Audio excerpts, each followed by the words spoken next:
ଚନ୍ଦନପୁର ଗ୍ରାମରେ ଏକ ସୁଖୀ ଦମ୍ପତି ରାମଦାସ ଓ ଲକ୍ଷ୍ମୀ ବାସ କରୁଥିଲେ। ବିବାହର ଦୀର୍ଘ ଦିନ ପରେ ତାଙ୍କର ଏକ କନ୍ୟା ସନ୍ତାନ ଜାତ ହେଲା। ସେହି ଅପୂର୍ବ ସୁନ୍ଦରୀ କନ୍ୟା ସନ୍ତାନର କମନୀୟ ମୁଖଶ୍ରୀରୁ ବେଦବାଣୀ ଝରି ଆସୁଥିବା ପରି ମନେ ହେଉଥିଲା। ତେଣୁ ସେମାନେ ତାର ନାମ ବେଦବତୀ ରଖିଲେ। ଦିନେ ସେହି କନ୍ୟା ତାର ମାଙ୍କ ଠାରୁ ଦୁଗ୍ଧପାନ କରିବା ସମୟରେ ହାତ ମୁଠାରେ ମାଙ୍କ ଶାଢ଼ୀର ଏକ ଅଂଶ ଧରିଥିଲା। ମା ଯେତେ ଚେଷ୍ଟା କଲେ ମଧ୍ୟ ତାର ହାତ ମୁଠାରୁ ଶାଢ଼ୀ ଛଡ଼ାଇ ପାରିଲେ ନାହିଁ। ରାମଦାସ ମଧ୍ୟ ସେ କନ୍ୟା ହାତରୁ ଶାଢ଼ୀର ଅଂଶଟି ଟାଣି ଆଣିବା ପାଇଁ ଆଦୌ ସକ୍ଷମ ହେଲେ ନାହିଁ। ଶେଷରେ ଶାଢ଼ୀଟି ଚିରିଗଲା ପଛକେ ତାହା ସେହି ଛୋଟ ପିଲାର ହାତରୁ ଆଉ ବାହାରି ପାରିଲା ନାହିଁ। ଏକ ମୂଲ୍ୟବାନ ଶାଢ଼ୀ ନଷ୍ଟ ହୋଇଯିବାରୁ ମା ଅତ୍ୟନ୍ତ ମନ ଦୁଃଖ କଲେ। କିନ୍ତୁ 3 ବର୍ଷର ବାଳିକାକୁ ସେ କ'ଣ ବା କହିବେ? ଏହି କଥା ଯିଏ ବି ଜାଣିଲେ ସେମାନେ କହିଲେ, ଏତେ ଛୋଟ ବାଳିକାର ଏପରି କାଣ୍ଡ ଏକ ସାଧାରଣ କଥା ନୁହେଁ। ଆଉ 3 ମାସ ପରେ ବେଦବତୀ ଗୁରୁଣ୍ଡି ଗୁରୁଣ୍ଡି ଯାଇ ଏକ ମେଜକୁ ଟାଣି ଆଣିଲା। ସେହି ମେଜ ଉପରେ ଏକ ବହୁ ପୁରୁଣା କାଚ ସୁରେଇ ଥିଲା। ତାହା ତଳକୁ ଖସି ପଡ଼ି ଖଣ୍ଡ ବିଖଣ୍ଡିତ ହୋଇଗଲା। ସେହି ସୁରେଇର ଗଢ଼ଣ ଅତି ସୁନ୍ଦର ଥିଲା। ପୂର୍ବପୁରୁଷ ଅମଳର ଏହି ସୁରେଇ ଉପରେ ସୂକ୍ଷ୍ମ କାରୁକାର୍ଯ୍ୟ ହୋଇଥିଲା। ତାହା ନଷ୍ଟ ହୋଇଗଲେ ମଧ୍ୟ କନ୍ୟା ପ୍ରତି ଆଘାତ ନ ହୋଇଥିବାରୁ ଲକ୍ଷ୍ମୀ ଟିକେ ଆଶ୍ୱସ୍ତ ହେଲେ। ବର୍ଷକର ହେବା ବେଳକୁ ବେଦବତୀ ଘରର ଅନେକ ଜିନିଷ ଭାଙ୍ଗି ସାରିଥିଲା। କେତେ ଲୋକ କହିଲେ, ଘରେ ଛୋଟ ପିଲା ଥିଲେ ଏପରି ସବୁ ଭଙ୍ଗାରୁଜା ହେବାଟା ତ ସ୍ୱାଭାବିକ। କିନ୍ତୁ ଅନ୍ୟ କେତେଜଣ ମନ୍ତବ୍ୟ ଦେଲେ, ବେଦବତୀ ଉପରେ ନିଶ୍ଚୟ କେହି ଦୁଷ୍ଟ ଶକ୍ତି ସବାର ହୋଇଛି। ରାମଦାସ ମଧ୍ୟ ଅନୁଭବ କଲେ ଏଥିରେ ଅବଶ୍ୟ କୌଣସି ରହସ୍ୟ ରହିଛି। ଏତେ ଛୋଟ ବାଳିକା ଠାରେ ପୁଣି ଏତେ ଶକ୍ତି। ତାଙ୍କୁ ଏସବୁ ଅସ୍ୱାଭାବିକ ମନେ ହେଉଥିଲା। ତେଣୁ ସେମାନଙ୍କ କଥାରେ ବିଶ୍ୱାସ କରି ରାମଦାସ ଯାଇ ଏକ ହଠ ଯୋଗୀକୁ ସାକ୍ଷାତ କଲେ। ଚନ୍ଦନପୁର ଠାରୁ 2 କୋଶ ଦୂରରେ ରହୁଥିବା ଏହି ହଠ ଯୋଗୀ ଅଷ୍ଟସିଦ୍ଧି ସାଧନା କରିଛନ୍ତି। ଲୋକମାନଙ୍କ ମତରେ ଏପରି କୌଣସି ମାୟା ବିଦ୍ୟା ନାହିଁ ଯାହାକି ତାଙ୍କୁ ଅଜଣା। ରାମଦାସ ତାଙ୍କ ନିକଟରେ ନିଜର ସମସ୍ୟା ପ୍ରକାଶ କଲେ। ତାହା ଶୁଣି ତାଙ୍କର ଆନନ୍ଦର ଆଉ ସୀମା ରହିଲା ନାହିଁ। ନିଜର ଶକ୍ତିର ପରିଚୟ ଦେବା ପାଇଁ ଏହାକୁ ସେ ଏକ ସୁଯୋଗ ମନେ କଲେ। ମନ୍ତ୍ର ଦଣ୍ଡ ସହିତ ସେ ରାମଦାସଙ୍କ ସହିତ ଚନ୍ଦନପୁର ଅଭିମୁଖେ ବାହାରି ପଡ଼ିଲେ। ମନ୍ତ୍ରଦଣ୍ଡ ରଖା ହୋଇଥିବା ମେଜ ନିକଟରେ ବେଦବତୀ ଠୁକୁରୁ ଠୁକୁରୁ ଚାଲିରେ ପାଦ ପକାଇ ଯାଇ ପହଞ୍ଚିଲା।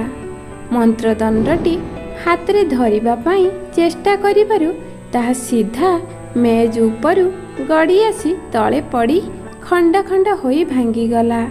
ଏହା ଦେଖି ହଠଯୋଗୀ ଚକିତ ହୋଇ ପଡ଼ି ଚିତ୍କାର କଲେ, ଏହି ବାଳିକା ମୋର ମନ୍ତ୍ରଦଣ୍ଡ ତଳେ ପକାଇ ତାକୁ ଭାଙ୍ଗି ପକାଇଲା। ତେଣୁ ଏ କୌଣସି ସାଧାରଣ ବାଳିକା ନୁହେଁ। ପୁଣି ଏପରି କନ୍ୟାର ନାମ ତୁମେ ବେଦବତୀ ରଖିଛ? ତାର ନାମ ଭେଦବତୀ ହେବା ଉଚିତ। ତାର ଚିକିତ୍ସା ମୋ ଦ୍ୱାରା ମୋଟେ ସମ୍ଭବ ନୁହେଁ। ମୁଁ ଏଠାରେ ଆଉ ଦଣ୍ଡଟିଏ ବି ରହିବି ନାହିଁ। ଏହା କହି ହଠଯୋଗୀ ତାଙ୍କ ମନ୍ତ୍ର ଦଣ୍ଡର ଭଗ୍ନାଂଶ ଗୁଡ଼ିକୁ ସଂଗ୍ରହ କରି ସେଠାରୁ ଯଥାଶୀଘ୍ର ସେ ଚାଲିଗଲେ। ସେହି ଦିନଠାରୁ ସମସ୍ତେ ବେଦବତୀକୁ ଭେଦବତୀ ନାମରେ ସମ୍ବୋଧନ କଲେ। ଏହିପରି ଭାବେ ସେ ଯୁବତୀ ଅବସ୍ଥାରେ ଆସି ପଦାର୍ପଣ କଲା। ତାର ଏପରି କର୍ମକାଣ୍ଡ ପିତାମାତାଙ୍କ ପାଇଁ ଭୀଷଣ ଚିନ୍ତାର କାରଣ ହୋଇଥାଏ। ସେ ଗଛରୁ ଫଳ ତୋଳିବା ପାଇଁ ଚାହିଁଲେ ଗଛର ଡାଳ ଆପେ ଆପେ ଭାଙ୍ଗିଯାଏ। ଫୁଲଟିଏ ତୋଳିବା ପାଇଁ ଗଲେ ଫୁଲ ଗଛ ମୂଳରୁ ଉପୁଡ଼ିଯାଏ। କୂଅରୁ ପାଣି ଆଣିବା ପାଇଁ ଗଲେ ବାଲ୍ଟି ସହ ଦଉଡ଼ି ମଧ୍ୟ କୂଅରେ ଖସି ପଡ଼େ। ଘର ଝାଡ଼ୁ କଲେ ଘର ଚଟାଣରେ ଦାଗ ହୋଇଯାଏ। ବାସନ ଧୋଇଲେ ତାହା ବଙ୍କା ତେଢ଼ା ହୋଇଯାଏ। ଲୁଗା ସଫା କରିବାକୁ ଗଲେ ଲୁଗା ଚିରିଯାଏ। ତାର ହାତରେ ଏପରି ସବୁବେଳେ କିଛି ନା କିଛି ବସ୍ତୁ ନଷ୍ଟ ହେଉଥାଏ। ତେଣୁ ତା ହାତରେ କୌଣସି କାମ କରାଇବା ପାଇଁ ପିତାମାତାଙ୍କର ମନରେ ଭୟ ଥାଏ। ଭେଦବତୀ କାହା ଘରକୁ ଗଲେ ସେହି ଘରର ଲୋକମାନଙ୍କ ମନରେ ଆଶଙ୍କା ସୃଷ୍ଟି ହୁଏ। ତେଣୁ ପ୍ରାୟତଃ ଗ୍ରାମ ବାହାରେ ସେ ଖେଳାବୁଲା କରେ। ବେଦବତୀ ନାମରୁ ଭେଦବତୀରେ ପରିଣତ ହୋଇଥିବା ଏହି ବିଚିତ୍ର କନ୍ୟାର ଭବିଷ୍ୟତ ନେଇ ପିତାମାତାଙ୍କ ମନରେ ଅନେକ ପ୍ରଶ୍ନ ଉଠୁଥାଏ। ଭାଗ୍ୟକୁ ଆଦରି ସେମାନେ ଯାହା ଖାଲି ଧୈର୍ଯ୍ୟ ରଖିଥାନ୍ତି। ଏହି ସମୟରେ ଚନ୍ଦନପୁରଠାରୁ 1 କୋଶ ଦୂରରେ ଅବସ୍ଥିତ ମୃତ୍ତିକାପୁର ଗ୍ରାମର ନନ୍ଦନ ନାମକ ଜଣେ ଯୁବକ ନିଜର ଚମତ୍କାର ବିଦ୍ୟା ପାଇଁ ବେଶ୍ ଖ୍ୟାତି ଲାଭ କରିଥାଏ। ନିଜର ସେହି ବିଦ୍ୟା ସାହାଯ୍ୟରେ ସେ ମାଣିକ୍ୟ ଚୋରି କରେ। ତାର ଚୋରିର ଏକ ଭିନ୍ନ ଉପାୟ ଥାଏ। ସେ ତା ହାତରେ ପାପୁଲି ଭିତରେ ରହିପାରୁଥିବା ପରି ଏକ ମଣିଷର ମୂର୍ତ୍ତି ତିଆରି କରେ। ମାଣିକ୍ୟ ଦୋକାନକୁ ଯାଇ ସେ ଅତି ଚତୁରତାର ସହ ମାଣିକ୍ୟ ଚୋରି କରି ଏହି ମୂର୍ତ୍ତି ଭିତରେ ସେସବୁକୁ ରଖିଦିଏ। ମାଟି ଭିତରେ ମାଣିକ୍ୟ ରହିବା ପରେ ଏହା ବଜ୍ରଠାରୁ ମଧ୍ୟ ଅଧିକ କଠିନ ହୋଇଯାଏ। ପରେ ସେହି ମୂର୍ତ୍ତିକୁ ଭାଙ୍ଗି ସେ ତା ଭିତରୁ ମାଣିକ୍ୟ କାଢ଼ି ଆଣେ। ଏହି ବିଦ୍ୟା କେବଳ ନନ୍ଦନକୁ ହିଁ ଜଣାଥାଏ। ସେହି କାରଣରୁ ତାଙ୍କୁ କେହି ବି ସନ୍ଦେହ କରନ୍ତି ନାହିଁ। ନନ୍ଦନ ଥରେ ବଜ୍ରପୁରୀ ଯାଇଥାଏ। ସେଠାରେ ବଜ୍ରନାଥ ନାମକ ଜଣେ ଯୁବକଙ୍କ ଦୋକାନରେ ସେ ପଶି ମାଣିକ୍ୟ କିଣିବା ପାଇଁ ଆସିଥିବା ଲୋକଙ୍କ ପରି ନିରୀକ୍ଷଣ କରୁଥାଏ। ଚତୁରତାର ସହ ସେ ଏକ ମୂଲ୍ୟବାନ ମାଣିକ୍ୟ ଆଣି ତାକୁ ହାତରେ ଧରିଥିବା ମାଟିର ମୂର୍ତ୍ତି ଭିତରେ ରଖିଦେଉଥିବା ସମୟରେ ସେହି ଦୋକାନର ଜଣେ କର୍ମଚାରୀ ତାହା ଲକ୍ଷ୍ୟ କଲେ। ସେ ସଙ୍ଗେ ସଙ୍ଗେ ବଜ୍ରନାଥଙ୍କୁ ଏହି ବିଷୟରେ ଜଣାଇଲେ। ସେ ମୂର୍ତ୍ତିର ଗଢ଼ଣ ଏପରି ହୋଇଥାଏ ଯେ ଯେମିତି କେହି ବି ଜାଣିପାରିବେ ନାହିଁ ଯେ ଏହା ଭିତରେ ମାଣିକ୍ୟ ରହିପାରିବ। ତେବେ ମଧ୍ୟ କର୍ମଚାରୀ ବେଶୀ ଜୋର ଦେବାରୁ ବଜ୍ରନାଥ ଶେଷରେ ତା କଥାରେ ବିଶ୍ୱାସ କଲେ। ମହାଶୟ, ଏହି ମୂର୍ତ୍ତିଟି ଅଭେଦ୍ୟ ପଦାର୍ଥରେ ତିଆରି, ତେଣୁ ଏହା ଭିତରେ ମାଣିକ୍ୟ ରହିବା ଆଦୌ ସମ୍ଭବ ନୁହେଁ।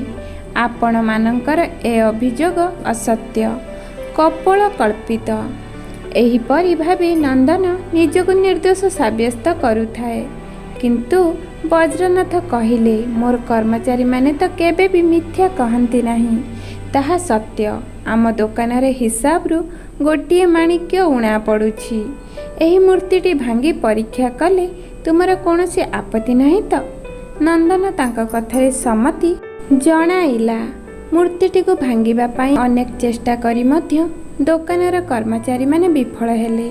ହାତରେ ହାତୁଡ଼ିରେ କିମ୍ବା ମାଣିକ୍ୟ କଟା ହେଉଥିବା ଯନ୍ତ୍ରରେ ମଧ୍ୟ ତାହା ଭାଙ୍ଗିଲା ନାହିଁ। ତାହା ଦେହରେ ମଧ୍ୟ ଦାଗ ସୁଦ୍ଧା ବସିଲା ନାହିଁ। କେତେକ କହିଲେ, ଏତେ ଶକ୍ତ ମୂର୍ତ୍ତି ଭିତରେ ମାଣିକ୍ୟ ରହିବା ତ କେବେ ବି ସମ୍ଭବ ନୁହେଁ। କେବଳ ବଜ୍ରନାଥ କହୁଥିଲେ, ମୋର ମାଣିକ୍ୟର ମୂଲ୍ୟ 2.5 ଲକ୍ଷ ଟଙ୍କାରୁ ଉର୍ଦ୍ଧ୍ୱ ହେବ। ଏହି ମୂର୍ତ୍ତିଟିକୁ ଭାଙ୍ଗି ତା ଭିତର ନ ଦେଖିବା ଯାଏଁ ମୁଁ ଏହା ବିଶ୍ୱାସ କରିବି ନାହିଁ। କିନ୍ତୁ ମୁଁ ତାହା କିପରି ଭାଙ୍ଗିପାରିବି? ମୋତେ କେହି କିଛି ଉପାୟ ବତାନ୍ତୁ। ଏହି ସମୟରେ ସେହି ବାଟ ଦେଇ ଚନ୍ଦନପୁର ଗ୍ରାମବାସୀ ଜଣେ ଯାଉଥିଲେ।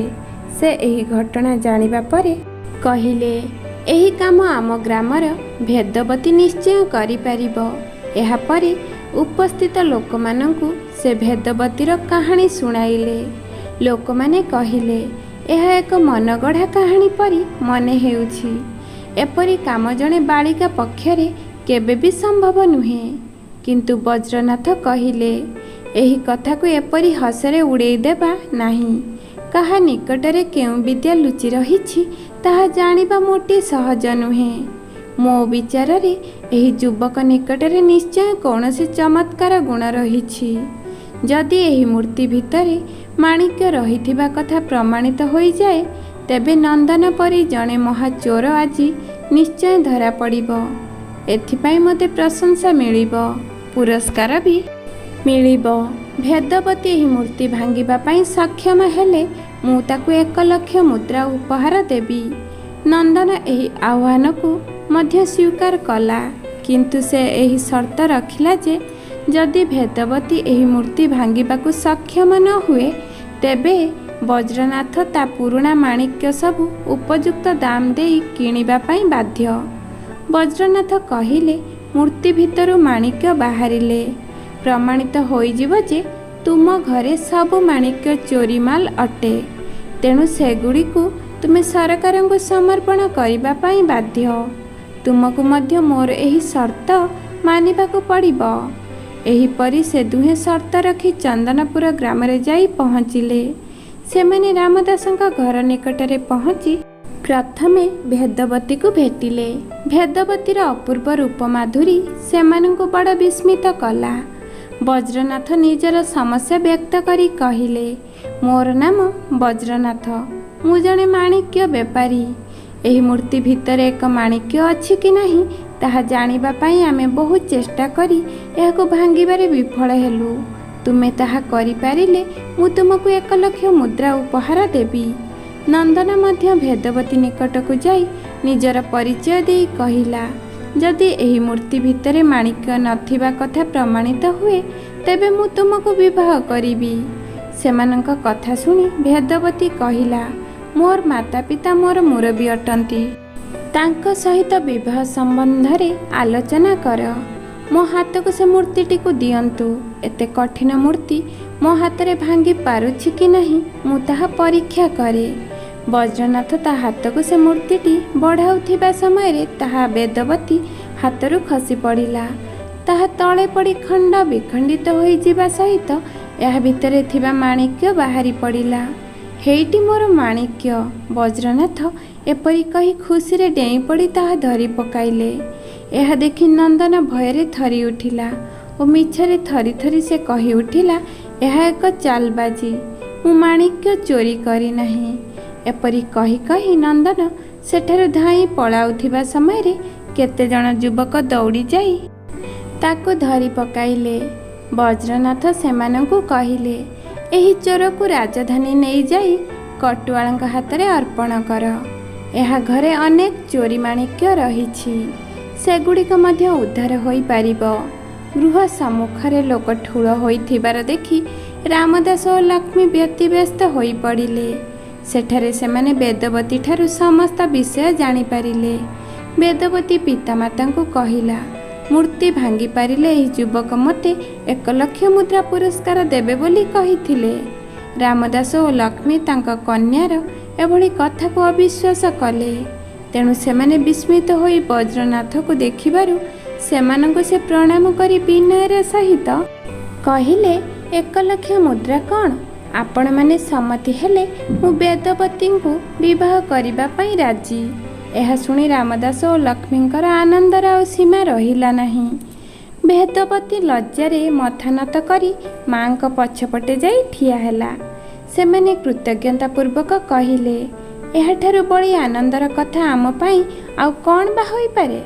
ता संबंधरे सब जानिबा परे केही युवक जे ताको विवाह करिबा पई राजी हेबे ताहा तो आमर कल्पनार बाहरे थिला। तार भविष्यत पाई आमे बड़ चिंतित थिलु। तुमे जणे साहसी युवक, तेणु भेदवतीर पाणी ग्रहण करिबाकू आगे आसीछ, सेथिपाई आमे तुम निकटरे चिर ऋणी रहिबु। किछि दिन परे वज्रनाथ वेदवतींकर विवाह महा आडंबर सहकारे अनुष्ठित हैला। किंतु विवाह परे वेदवती को भेदवती बोली डाकिबा पाई आउ केही मध्य साहस कले नाही। एहा परे मध्य वेदवतीर हाथरू पड़ी केते जिनिस नष्ट होईछि, मात्र ताहाको केही एते गुरुत्व देले नाही। प्रथमतः से जने धनिक व्यक्तिंकर स्त्री, द्वितीय रे वेदवतीर हाथरू जिनिस खसी पड़ी केवल क्षति हेउ नाही, एहा द्वारा मध्य लक्ष लक्ष टंकार लाभ मिली पारिबो। एही विश्वास अन्य मानक मनरे जात हैला। तार भेदवती नाम किछि दिन परे लोक माने पासोरी देले। एबे से जणे धनशाली सौभाग्यवती रूपवती गृहिणी। धन्यवाद।